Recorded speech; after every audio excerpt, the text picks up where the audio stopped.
जी अस्सलाम वालेकुम नाज़रीन, मैं हूं आपका होस्ट सैफ अली अरशद किंग। आप देख रहे हैं स्टार टॉक्स विद किंग। मेरे चैनल को सब्सक्राइब कीजिए, बेल आइकन को दबाना मत भूलिएगा। इससे मिलेगी आपको मेरी लेटेस्ट अपलोड सबसे पहले। और मेरी वीडियोस को लाइक करके मेरा हौसला अफजाई करें ताकि मैं आपके लिए डिफरेंट टॉपिक्स पे वीडियोस लाता रहूँगा। आज का हमारा टॉपिक है सिद्धू मूसेवाले के केस के ऊपर क्या कार्रवाई हो रही है। जिस तरह के कल मैंने आपको बता दिया था कि अभी आने वाले वक्त में आप लोग ऐसी ऐसी बातें सुनेंगे कि आप लोग खुद यकीन नहीं करेंगे कि ये सियासत किस रंग को जा रही है, कि इसको मर्डर का नाम दिया जाएगा या इसे सोची समझी साजिश का करार दिया जाएगा।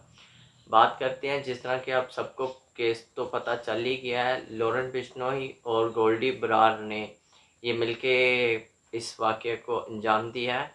गोल्डी बरार ने कनाडा से ये बात को कंफर्म किया है। जिस तरह कि आप मेरी स्क्रीन पे इस वक्त उन दोनों की पोस्ट देख रहे होंगे जो उन्होंने पोस्ट की हैं, उसके मैं स्क्रीनशॉट्स यहाँ पर लगा दूंगा आपके लिए। बात करते हैं, देखें सिद्धू मूसेवाले की सिक्योरिटी थी, 8 गार्ड थे उसके पास पहले, फिर 4 कर दिए गए कुछ देर तक, फिर 4 में से 2 को कल ही ऐसी जगह पे लगाया गया जहाँ पर ये बयान दे दिया गया कि हाँ भी कहीं पर ज़रूरत थी। तो 2 सिक्योरिटी गार्ड उसके पास आर्मी के घर थे पर वो लेके नहीं निकला।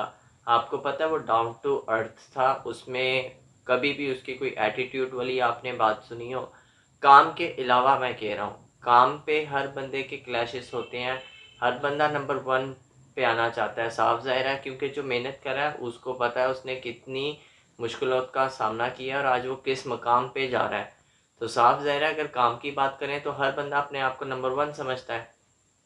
अगर पर्सनल लाइफ की बात देखी जाए तो सिद्धू मूसेवाला बहुत अच्छा इंसान था, और उसके साथ ये जो वाक़या पेश आया है ये बिल्कुल गलत वाक़या पेश आया है। ये इस वजह से पेश आया है क्योंकि वो आने वाले वक्त में सिखों के लिए बहुत बड़े इक़दाम उठाने वाला था। मौजूदा हुकूमत इंडिया के ख़िलाफ़ उसने काफ़ी काम करने थे, इसलिए इंडिया ने एक बड़ा पैगाम अपने हेटर्स को दे दिया है कि हमारे खिलाफ जो जो मैदान में आएगा उसके साथ ऐसा ही सलूक किया जाएगा। ये क्या हो रहा है आज? क्या सच की कीमत वही लगेगी जो इंसानों की पहले लगती थी? आज क्यों सच को दबा दिया गया है?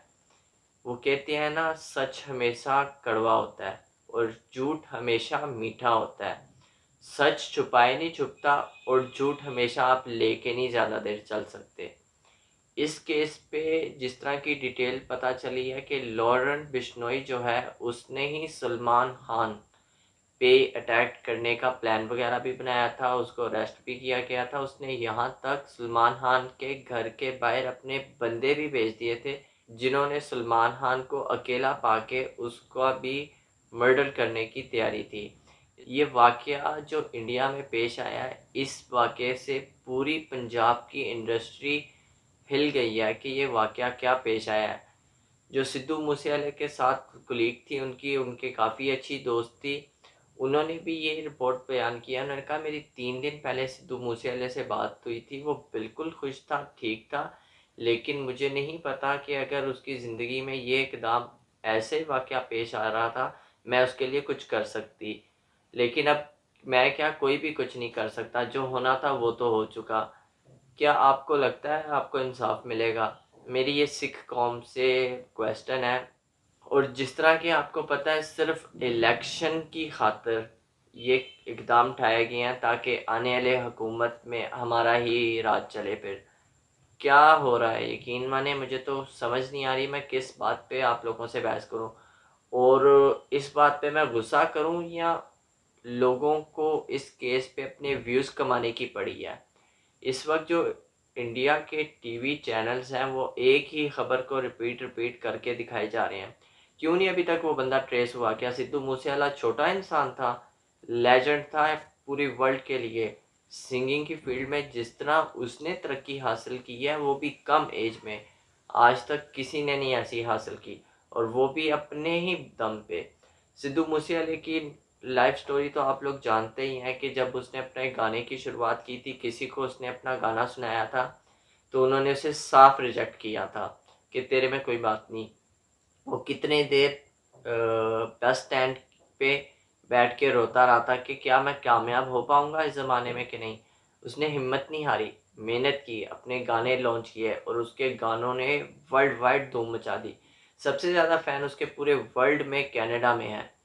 क्या कनाडा की आवाम ने उसे इतना प्यार किया, इतनी इज़्ज़त दी, इतनी रिस्पेक्ट की।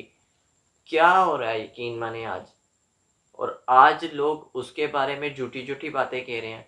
एक इंडिया का यूट्यूबर है, उसने अपने चैनल को स्टार्ट ही सुशांत सिंह राजपूत के मर्डर केस की डिटेल शो करने के लिए ही बनाया था और साथ उसका मोटिव साफ ज़ाहिर है यही होगा कि इस टॉपिक पे मैं वीडियोस बना के व्यूज़ कमाऊँ और आगे जाके मैं अर्न कर सकूँ। उसने क्या अपनी वीडियो में कहा है, उसने कहा 200 राउंड्स गोली के चलाए गए हैं। जबकि कुल टोटल हकीकत ये है 20 गोलियां चली हैं, उसमें से 10 सिद्धू मूसेवाले को लगी हैं और सिद्धू मूसेवाले को गोलियां लगने के बावजूद वो ज़िंदा था जब वहां पर मौजूदा अवाम ने मानसा में ये वाक़या आया है। वहां पर जो मौजूदा अवाम थी उन्होंने तारा है गाड़ी से, सिद्धू मूसेवाले ने सांस ली है, उन्होंने फ़ौरन उसे हॉस्पिटल पहुंचाने की कोशिश की है लेकिन वो पहुंचा नहीं पाए। जिस तरह वो हॉस्पिटल पहुंचा है वो इस दुनिया को छोड़ चुका हुआ था। सिद्धू मूसेवाला मूसेवाले पिंड से था और मानसा पिंड में ये वाक़या पेश आया है। कुल टोटल सिद्धू मूसेवाले के घर से मानसा पिंड 5 किलोमीटर की दूरी पे है। ये 5 किलोमीटर की दूरी पे ही ये वाक़या पेश आ गया है। और अब देखें इंडिया के जो चैनल्स हैं और जो कार्रवाई की जा रही है वो सिर्फ़ एक कार्रवाई कागज़ी तौर पे रहती है या इसको आगे भी शिफ्ट किया जाता है। जिस तरह के सलमान खान ने भी बयान दिया है कि बहुत गलत हुआ है ये वाक़या, ऐसा होना नहीं चाहिए था, कत्ल किया गया उसको प्लान करके। उस सलमान खान ने भी अपील की है इंडिया की पुलिस से कि ऐसी कोई कार्रवाई की जाए ताकि उसके कातिलों को जल्द से जल्द अरेस्ट किया जाए। और इंडिया की गवर्नमेंट से उसने यही अपील की है कि बहुत जल्द ऐसा कोई लॉ लेके आया जाए जिसकी वजह से ऐसी वारदात इंडिया में ख़त्म हो। इस पे आप सबकी क्या राय है? मैं इस केस पे जितनी डिटेल हो सके सच बताऊंगा आपको, ताकि बाकी यूट्यूबर्स जो इस टाइम सच बता रहे हैं मेरी तरफ से उनको सलाम है कि उन्होंने सच बात की है। मैं भी आप सब अपने व्यूवर्स को यही कहूँगा कि एक दफ़ा इस वीडियो को ज़रूर देखना। और इसी के साथ अपने होस्ट सैफ अली अरशद किंग को इजाज़त दीजिए। मैं आपके लिए डिफरेंट टॉपिक्स पे वीडियोस लाता रहूँगा। अब देखना ये है कि इतना बड़ा लेजेंड, क्या इसे इंसाफ मिल पाएगा? उसके घर वाले क्या उसकी गैर मौजूदगी को बर्दाश्त कर पाएंगे कि उसको कत्ल कर दिया गया है? इतनी बड़ी लेजेंड थी, क्या किया गया है उसके साथ। यकीन माने ये बहुत शर्म की बात है इंडिया के लिए और ख़ास करके उस इंडस्ट्री के लिए जिस इंडस्ट्री को उसने चांद तक पहुंचा दिया था।